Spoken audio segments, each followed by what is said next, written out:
Pues ya vamos a empezar. Muy buenas tardes a todos los que nos estáis viendo y acercándoos a esta ventana. Nuevamente estamos aquí, pero intentando destacar hoy la segunda parte del capítulo de los relatos cortos. Bien es sabido que los relatos cortos se emplean siempre destacando un clímax, se podría decir, un elemento refulgente de un texto que podría ser más largo, de otra historia. Pero en los relatos cortos tenemos que intentar escribir, editar, recortar lo máximo posible, si bien no reducir demasiado las palabras, pero sí destacar el momento álgido de lo que vamos o de lo que queremos comunicar. Entonces es una historia que es muy viva, ¿verdad? También, bueno, teniendo en cuenta lo interesante del tema, nos acompaña hoy David Casado Rabanal. Muy buenas tardes, David. Muy buenas tardes. Quería darte la enhorabuena por participar en este programa, ya que eres sociólogo y es un honor tener también a un escritor consumado con 3 libros a sus espaldas, ¿no? Ahora nos explicarás un poquito y quiero totalmente verte participar y escuchar esos relatos que seguro nos van a encandilar a todos. Me gustaría también recordar un poquito las bases y los fundamentos de la escritura de los relatos cortos y su importancia, ¿vale?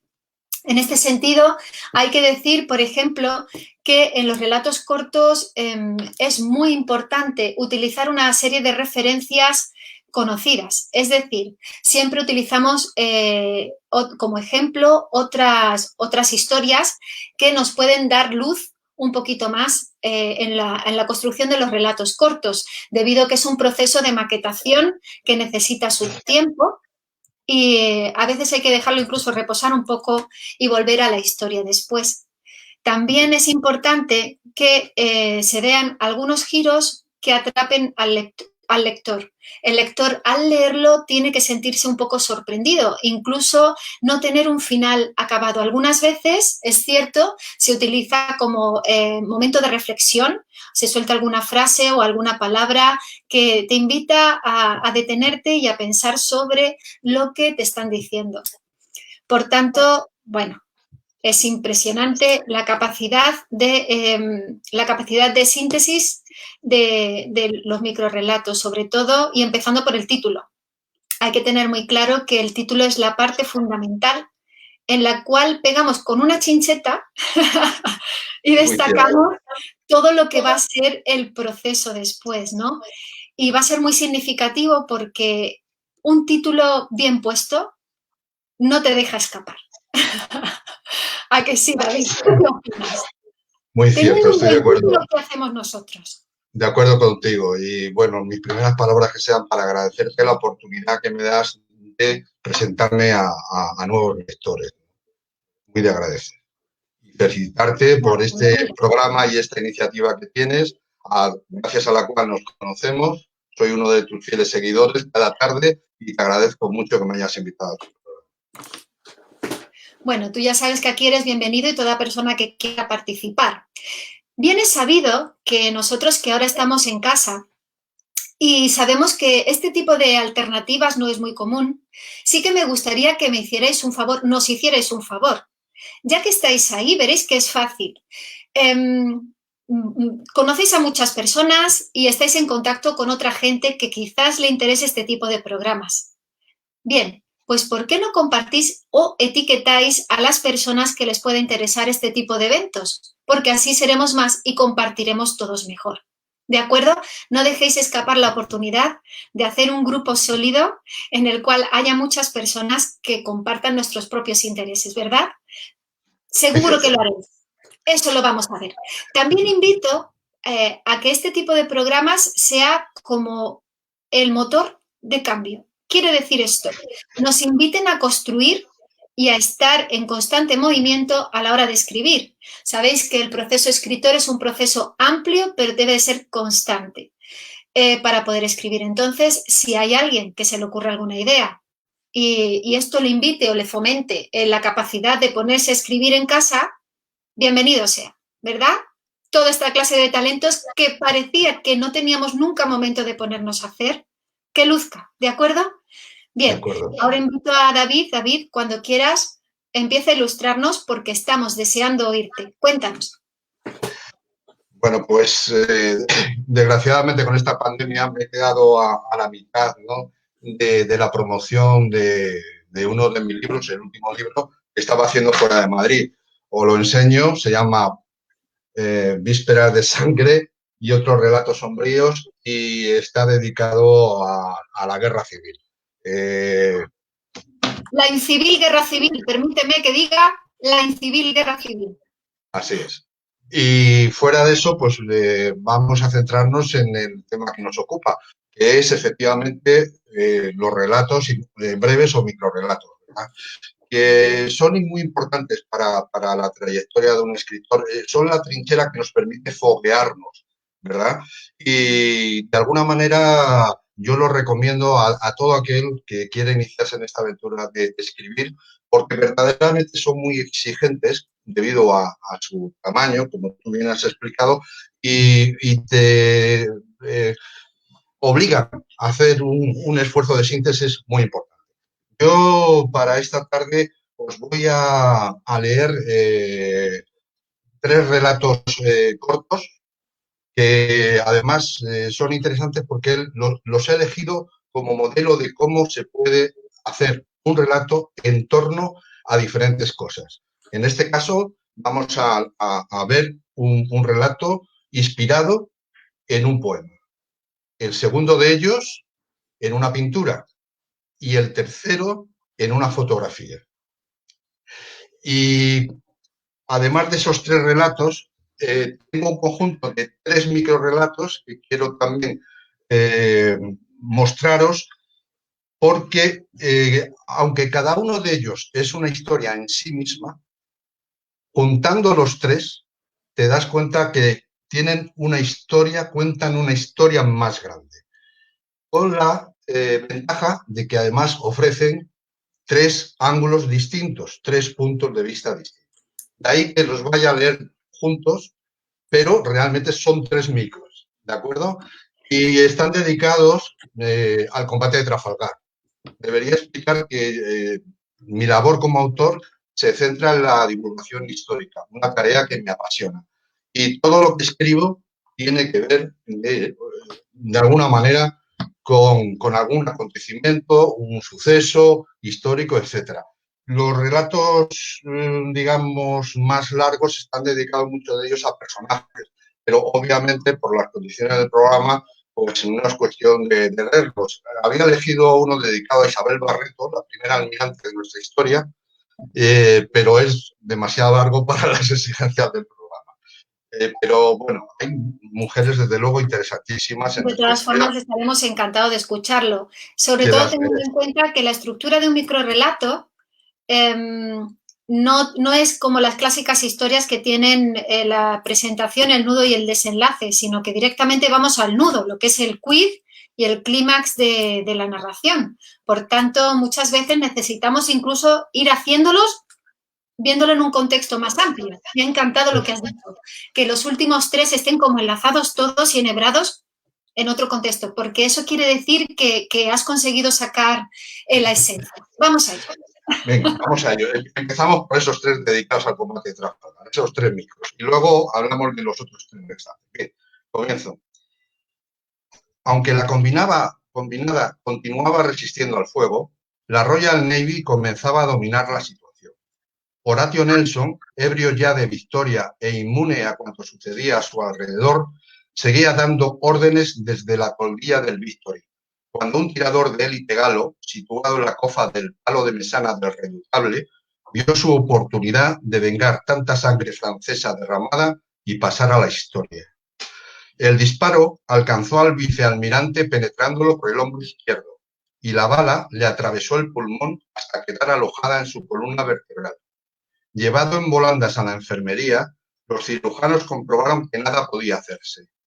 De haber sido un simple marino, le habrían ayudado rápidamente a morir, pero tratándose de él, ninguno se atrevió. De ahí que a Nelson le esperara una insoportable agonía.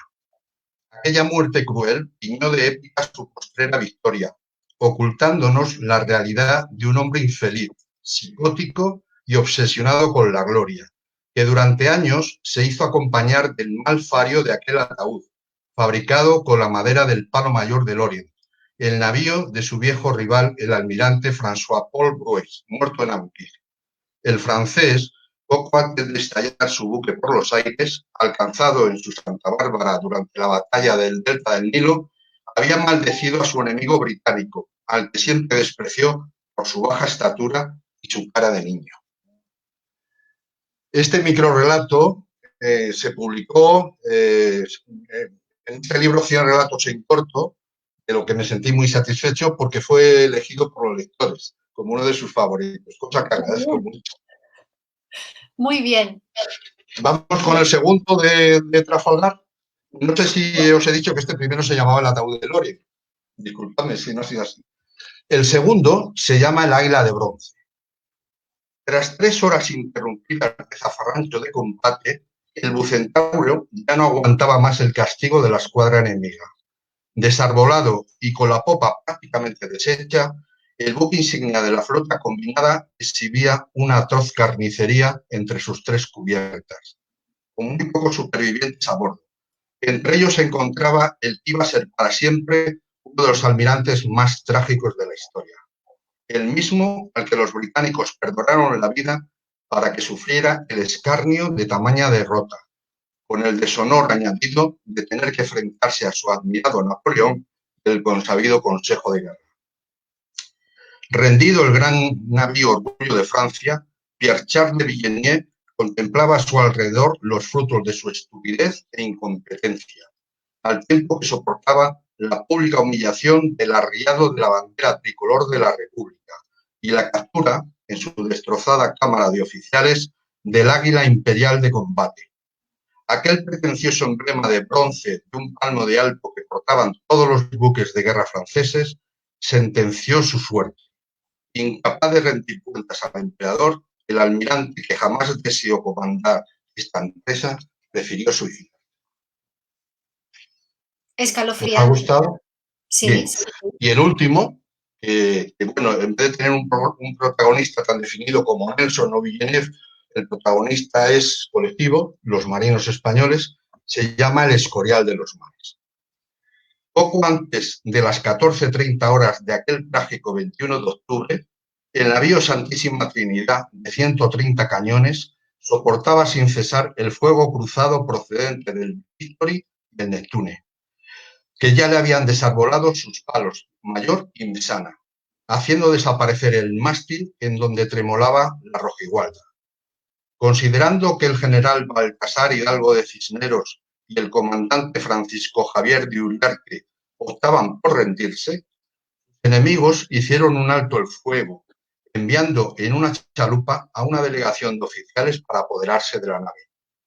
Cisneros les informó que su bandera había caído en el fragor de la lucha, pero que ni él ni sus hombres tenían intención de rendirse.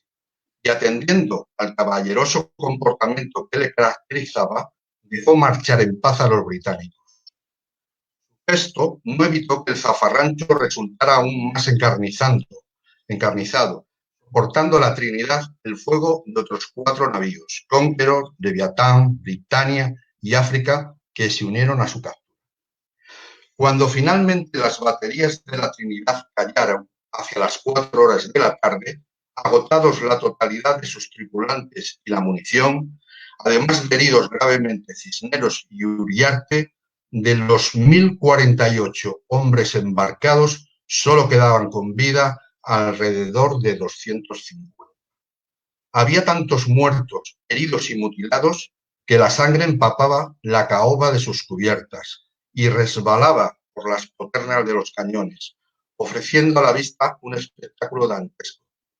Al tiempo que el gran navío, apodado en su época como el Escorial de los Mares, yacía inerme sobre las olas y en total silencio dentro del fragor de la batalla.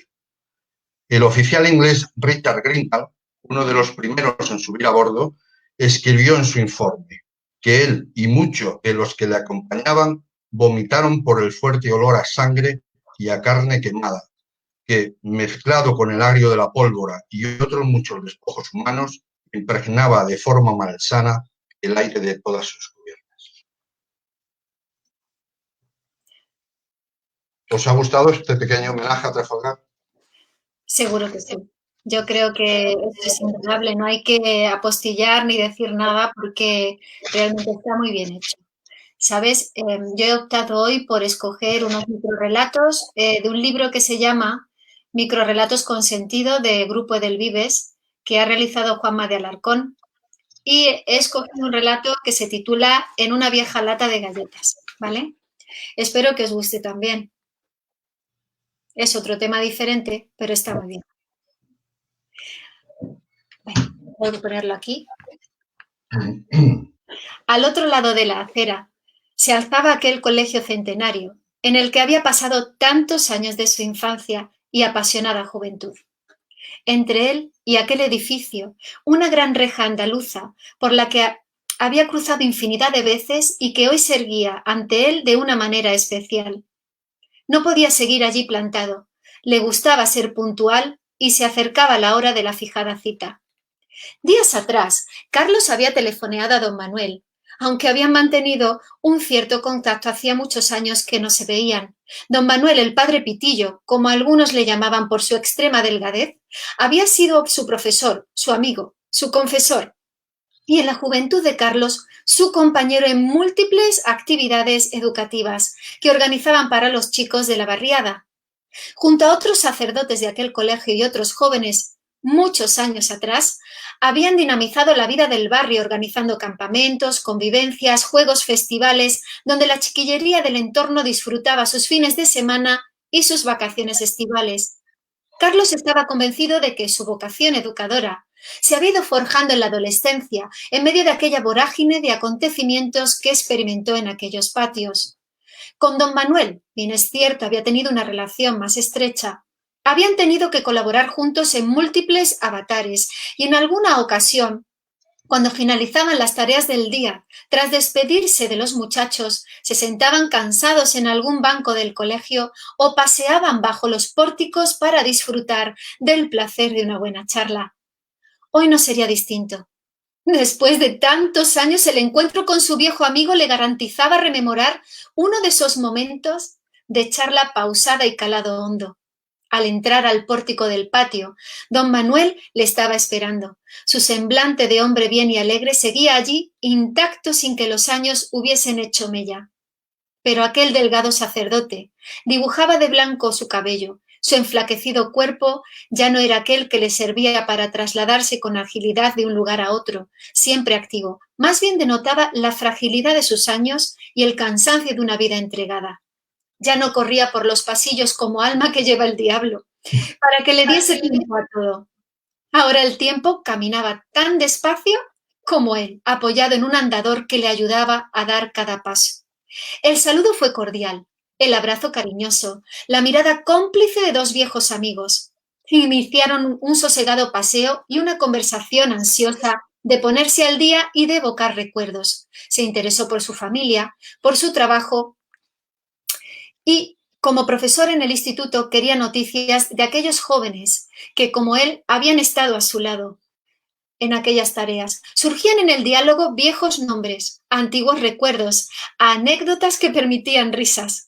Su conversación viajaba del pasado al presente, como si de una misma realidad se tratase, como si los años no hubiesen transcurrido entre ellos con la misma confianza que antaño. Los jóvenes de hoy, don Manuel, qué distintos son. Ya no son aquellos muchachos de nuestros tiempos. Están apáticos, apenas tienen interés, muestran desgana y caminan a diario sin esperanzas asomándose al peligro. Qué difícil es educar hoy. Llegas a casa agotado con la desesperada sensación de que no aportas nada nuevo a sus vidas. Con su viejo ceño casi fruncido replicó: puede que tengas razón. Han cambiado mucho las cosas. Esas maquinitas de hoy y tantas cosas parece que los tienen desorientados. Pero no olvides algo. Siguen hambrientos de personas que tengan algo que decir a su corazón. Siguen necesitados de un trato amable y cercano en el que puedan sostenerse. Anhelan con fuerza acompañantes que tengan respuestas para sus inquietudes, preguntas. Permíteme que te muestre algo. Caminaron lentamente hacia su despacho. Se deshizo de su andador a duras penas y se sentó en la misma silla en la que tantas veces le había visto sentarse a trabajar. Abrió un cajón de la mesa y sacó una vieja lata de galletas. De allí, para sorpresa de Carlos, fue extrayendo fotografías que no recordaba. De repente, en su mesa, se fue extendiendo un pasado que evocaba el comienzo de su vocación educadora. Fue desmenuzando en cada foto donde Carlos se reconocía todos aquellos sueños que les impulsaron. A Carlos le costaba entender cómo su memoria era capaz de sacar a la luz tantas vivencias compartidas. Y aún se sorprendía más, cómo él iba reviviendo no solo las experiencias, sino sobre todo las sensaciones internas que durante tantos años movieron su espíritu y su alma. No te cuestiones tanto como son los jóvenes de hoy. Pregúntate quién quieres ser tú para ellos. Este eras tú, Carlos, pero también este eres tú, sigues siendo tú. Puede que sencillamente hayas olvidado quién eres. Sigues a este muchacho con el que tuve la suerte de vivir tanto y tan bueno. Yo ya apenas puedo hacer nada por ellos, salvo tenerlos presente en mis oraciones. Pero tú no has finalizado tu misión. Aún te necesitan. No te rindas. Solo recuerda quién eres, Carlos. Recuerda quién eres. Bueno, un poco largo para hacer un relato breve, pero es muy bien. Es muy bonito. Por eso lo he querido rescatar. Ahora los siguientes son más cortos. Sí. Muy bien. Bueno, pues vamos con el primero de esos tres que os tengo prometidos, Perfecto. que está inspirado en un poema. Se llama Estos días azules. Mientras la anciana agonizaba tumbada en el lecho, inconsciente desde hacía algún tiempo, fuera de su pequeño reducto, el luminoso sol del Mediterráneo y el bramido del mar acompañaban al nutrido cortejo fúnebre en el que se enseñoreaba la presencia de la muerte. La misma que 3 días después volvería a la humilde habitación número 5 del Hostal Buñol Quintana para llevársela a ella. Corría el mes de febrero de 1939 y a sus 85 años, aquella vieja sevillana había emprendido el camino del exilio para ir a morir muy lejos de su tierra, privada de todo lo que amaba y hasta del consuelo de sus hijos, al haber caído en un coma profundo fruto de la enfermedad y el agotamiento que le causó su precipitada huida. Quizá por pura ironía de la historia y sin que ella lo supiera, tras haber culminado el gran esfuerzo de cruzar a pie los nevados pasos pirenaicos para salvar la vida, era su querido Antonio quien, derrotado por la misma fatalidad que aquejaba a otros cientos de miles de compatriotas, fallecía a las 4 de la tarde del sábado día 18, poniendo fin a su honda tristeza y sufrimiento. Pero dichoso él, que después de haberla llorado en su desgracia, se adelantó a su madre sin causarle más dolor.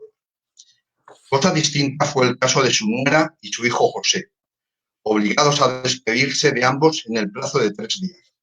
Precisamente al pie del nicho que les sirvió de sepultura, en un frío y lluvioso 25 de febrero, José la encomendó a Dios, leyendo en un trozo de papel el escueto inicio del poema que encontró en el bolsillo del pantalón de su hermano, sintiendo que estos días azules y este sol de la infancia le recordaban a su lejana Sevilla y eran la mejor despedida posible para decir adiós a su familia en aquella tierra estrella. Y en efecto, su madre se llamaba Ana Ruiz Hernández y su hermano era el poeta Antonio Machado, el Paul Valéry español, tal y como lo identificaron los franceses. Y allí reposan hoy madre e hijo, enterrados en una nueva sepultura mucho más digna, del cementerio de Collioure, el pequeño pueblo costero de pescadores que los Machado inmortalizaron con su muerte, a la espera de que se hiciera verdad en España la paz, la piedad y el perdón que el viejo presidente Manuel Azaña solicitó a los vencedores de una guerra fratricida poco antes de afrontar su propia agonía. Muchos años después de su desaparición, de la que fuera su casa familiar de Sevilla, una placa de azulejos hoy rinde homenaje a la madre de los Machados con esta palabra: que su recuerdo perdure como el olor de la hierbabuena blanca. Pues, bueno, yo te voy a contestar con otro. que nos vuelve el día de hoy, porque Espero que haya sido del gusto de los espectadores. seguro, porque ¿sabes lo que pasa? La guerra civil trata de una época difícil y trae Muy muchos difícil, recuerdos a mucha gente, muy difícil. lo cual siempre toca los recuerdos, ¿verdad? Siempre toca la memoria. Lo sé muy bien, soy hijo de republicano. Y hay que cogerlo con ese cariño, ¿no? No Pero olvidarlo. bueno, en esto Hay que no olvidar interesaba para aprender. cómo con un poema, que es solamente un enunciado de Machado, que su hermano se lo encuentra en el último momento, se puede imaginar y componer una historia con datos ciertos, con datos que sabemos, y aparte de eso buscar esa emotividad que Machado siempre reflejaba. Además. Sí, evidentemente hay que hacerlo así, sí, sí, sí. Es vaya, la verdad, lo has expresado con mucha creatividad. Es un relato que conmueve. Yo te voy a responder con uno que es de los relatos de Zoom, de Mano Espada, ¿vale? Que se llama La televisión interactiva. Nos vuelve al mundo de hoy, a nuestro día a día, ¿vale? Y dice así. Un estridente sonido de cristales rotos sobrecogió a la familia que estaba debatiendo en el sofá de Sky del salón. Si enviaban a la abuela a un geriátrico.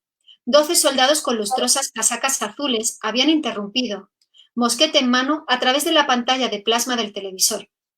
Tenían pinta de infantes napoleónicos, con esos gorros que recuerdan a los tricornios de los guardiaciviles, pero en tela.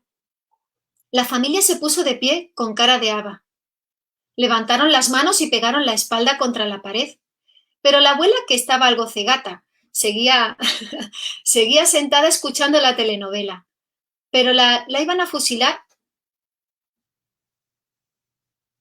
Pero Perdón. Cuando dijo, eso es, seguía sentada escuchando la telenovela cuando dijo, iban a fusilar a Rodolfo José de Mejía, pero los fusileros han desaparecido. La abuela buscó el mando a distancia entre los cojines y presionó el botón rojo. Se escuchó un estruendo y el salón comenzó a oler a pólvora. Entre la humareda, un apuesto joven salía desorientado del monitor. Me gustan mucho estos relatos porque te hacen pensar. Siempre te dejan esta respuesta abierta de la que hablábamos, en la que te sorprenden en el último minuto, ¿verdad? Muy bien, muy bien. Sí, está chula. Bien, voy con el segundo de esos relatos que he elegido, Muy bien. que se basa o se inspira en un cuadro. Lo vais a adivinar enseguida. Y si no, bueno, luego al final explicamos. El relato, perdón por las palabras, se llama Puto gabacho moro de mierda. Muy bien. Puto gabacho moro de mierda, gritó con su voz desgarrada por el dolor, al tiempo que desafiante empuñaba su ensangrentada cachicuerna con la mano derecha y miraba fijamente al jinete con turbante. Mozo de labor, al igual que su amigo Pascual, quien yacía muerto en el suelo, tras ser ensartado con una lanza en el pecho, el paisano acababa de rajarle la barriga al jamelgo del mameluco, cuando encabritado el animal trató de cocearlo. De hecho, aún conservaba la vida de milagro, gracias al quiebro que le hizo a la cimitarra del turco egipcio cuando éste trató de despacharlo con un tajo que su arma dibujó en el aire de arriba a abajo, peleando ambos junto al pilón de la fuente de la Mariblanca en plena Puerta del Sol. Ese fue el último mandoble del gabacho, antes de dar con sus huesos en tierra debido al desplome de su caballo, al que se le salían las tripas. Y mientras el jinete, algo aturdido, trataba de rehacerse de la caída y ponerse en pie, zafándose del peso de su montura, el enfurecido español se le echó encima profiriendo a voces nuevos insultos, que el moro oyó confuso y mezclado con los relinchos del animal malherido.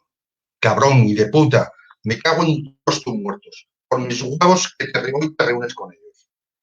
Le vociferó aquel energúmeno, poco antes de resultar degollado con el mismo acero que había destripado a su jumento, sin poder emitir siquiera un gemido de dolor, ni entender nada de lo que le chillaban, salvo sentir que la vida se escapaba a borbotones. De haber aguantado unos pocos segundos más su corazón, al menos habría tenido el consuelo de ver cómo una bala perdida mataba a su encarnizado enemigo por la espalda. Para entonces, la Puerta del Sol, con su empedrado humedecido por la sangre y los charcos del agua de lluvia caída durante la noche, ya se ha convertido en un terrible hervidero de odios y pasiones desatadas, acompañadas por gritos, maldiciones, juramentos y alaridos de muerte. Era un 2 de mayo de 1808 y nada de lo que ocurrió aquel día en Madrid podrá nunca olvidarse. Puesto el relato está inspirado en el 2 de mayo de 1808 de Francisco de Goya, también llamado La carga de los mamelucos en la Puebla. Espero que os haya gustado. Es un pequeño homenaje también a mi ciudad y a esa capacidad de resistencia que tanta falta nos hace en estos momentos. Muchas gracias. Bueno, pues te voy a contestar con una que se llama Retoques. Y cambia también de tema. Este también es actual y sorprende al lector. Es cortito, verás. Se llama Retoques y dice: Elena pensó que ya era la hora de hacerse algún retoque.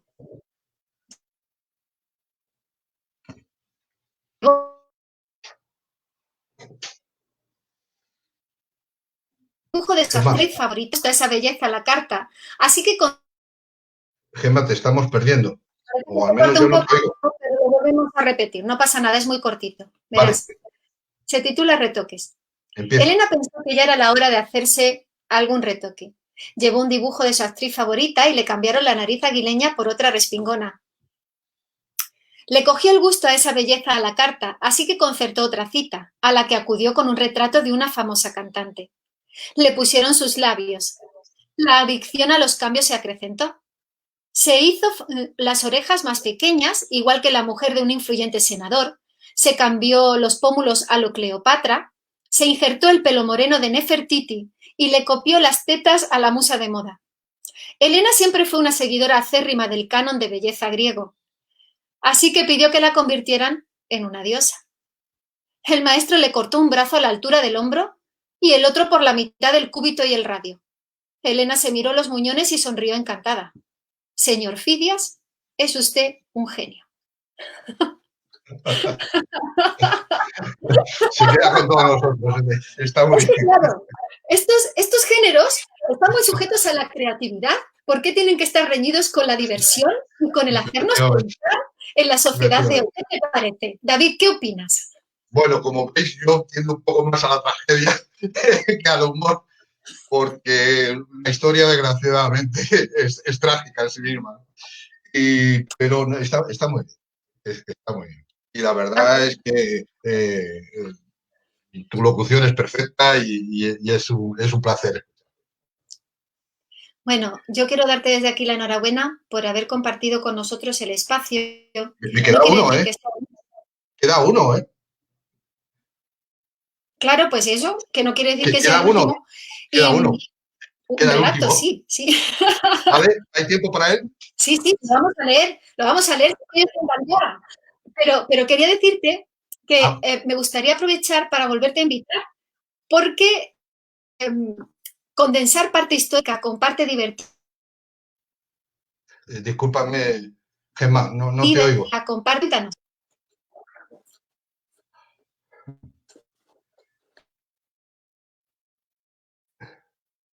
Se ha perdido la conexión.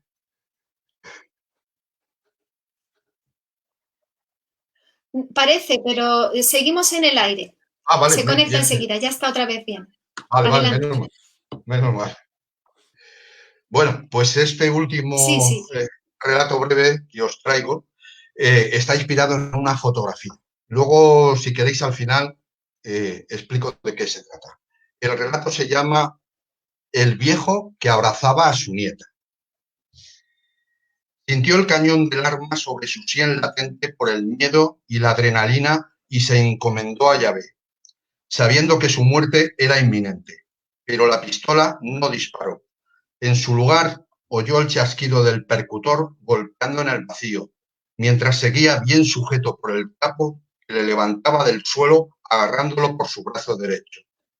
Durante 3 días seguidos había viajado encerrado y en compañía de su nieta, de apenas 6 años, en un vagón de ganado sin comida ni agua, al igual que los centenares de personas con las que compartían su suerte Camino del infierno de Auschwitz-Birkenau en diciembre de 1943. La niña que le habían confiado su hijo y su nuera en los días previos a su deportación de Praga había muerto en sus brazos, con colitis y deshidratada, pocas horas antes de que el tren se detuviera. Nada más poner el pie en el andén, en medio de aquella noche gélida y fantasmal, iluminada por los focos de las alambradas, un SS le ordenó desprenderse del cadáver y dejarlo sobre el suelo helado, a lo que él se negó, suplicándole un poco de piedad en su rudimentario alemán. Allí mismo, aquel energúmeno Obersturmführer, sargento, ordenó a dos de los soldados que le acompañaban que al viejo le rompieran las piernas a culatazos, por lo que el hombre perdió su movilidad a cambio de conservar su dignidad.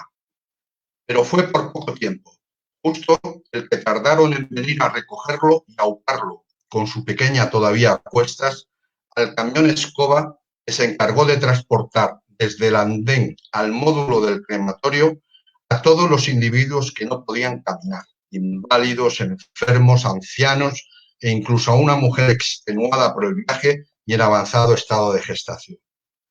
Casi no hubo resistencia y todos guardaron un silencio sepulcral, conscientes de la suerte que les aguardaba en manos de aquellos chacales. Bastaba con respirar el aire contaminado de cenizas para darse cuenta del fanatismo en el que habían caído sus verdugos y el poco tiempo que debería esperar para reunirse con su amada nieta y su mujer. Quién sabe si también con su querido hijo y su nuera, de los que no había vuelto a tener noticias durante el año de su permanencia en el gueto amurallado de Terezín. Sostuvo con fuerza sobre su pecho el cuerpo de la niña, cuando sintió elevarse el volquete del camión, antes de resbalar con todo su peso y dar con sus huesos rotos sobre el barrizal helado.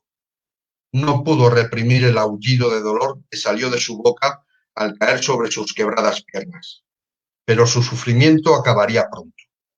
Como desnudarlos y meterlos en las cámaras de gas resultaba muy trabajoso, enseguida comenzaron a escucharse los gritos de terror de sus compañeros de infortunio, acallados por los primeros disparos. A la fría luz de la luna, el viejo pudo ver cómo los capos incorporaban una a las víctimas para que los SS les dispararan su tiro de gracia en la cabeza, procurando a su vez que la sangre que les manaba borbotones por los orificios del cráneo ni siquiera salpicara los negros uniformes de sus amos alemanes. Maldito sea este viejo asqueroso y obstinado judío, oyó decir a su ejecutor. Mira cómo se aferra a ese pequeño cadáver, creyó entender. Mientras el SS cambiaba el cargador de su pistola, la martillaba al tiempo que la apuntaba en la sien y sin vacilar apretaba. Muy duro, pero explicaré por qué. Ahí tuve ocasión de ver fotos del Holocausto y de los campos, y aunque este no era en concreto de un campo, hay una foto del gueto de Terezín, muy cerca de Praga, donde había un hombre mayor, un viejo con un abrigo y la estrella de judío, muerto en el suelo, y me llamó mucho la atención porque aferraba en sus brazos a una pequeña niña también muerta. Trasladé esta fotografía a lo que podía ser los campos de la muerte y casi esta historia surgió por sí misma.